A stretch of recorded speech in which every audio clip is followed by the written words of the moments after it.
All right, this is going to be the recap for Wednesday, June the 13th. This is going to be kind of an unusual day for us, folks. We got chopped out with two losers, and we were out right off the bat. I mean, it was a day that, and this is a little bit the misconception because of the room purposes, we mark it up as it is. The prediction for today, the outlook, so to speak, we already had talked about prior to open, as we do every morning in the room, was that we were going to have potentially a choppy day.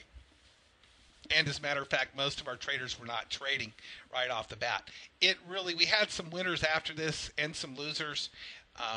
Some traders would wait because we really hadn't seen a lot of good market movement. It was really a funny looking market that showed very unfavorable conditions.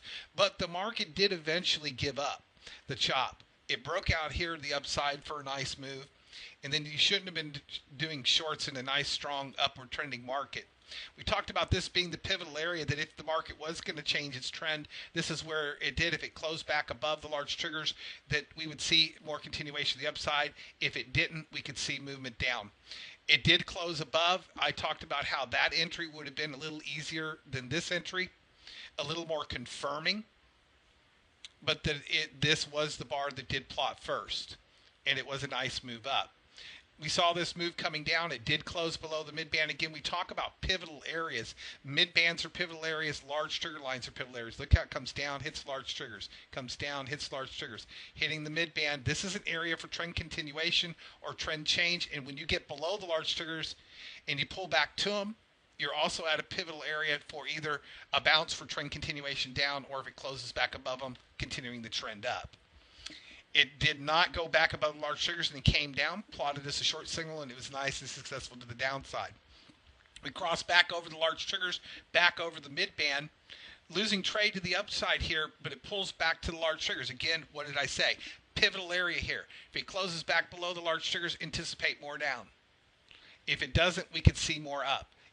The large triggers held for the moment, turned up, fired along, thought it would be good, turned out to be a loser. What did it do? Close back below the large triggers. Again, back to that area. You stay above the large triggers, you're anticipating up. You get back below large triggers, you anticipate down. And this is currently the trade that plotted starting at 10:45. So it's been 15 minutes. And I do believe that, let's see, you probably would have been out because you would have locked in 2 points. See, did it get back to 15? And your stop would have been, oh, nope, you'd still be in it. You're locking in 2 points at this point and waiting to see if it's going to get down here to the 16 tick mark.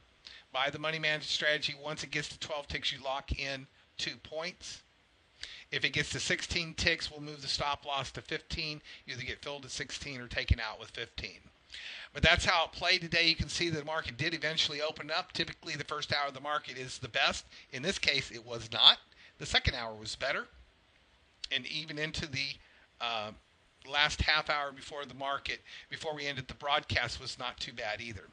But that's the way the day was. We're going to count it as a chopped out day with -4 points because we have to. But if you're in the outlook, it was a day that a lot of traders just did not trade. That's all I got. Talk to y'all later. Bye-bye.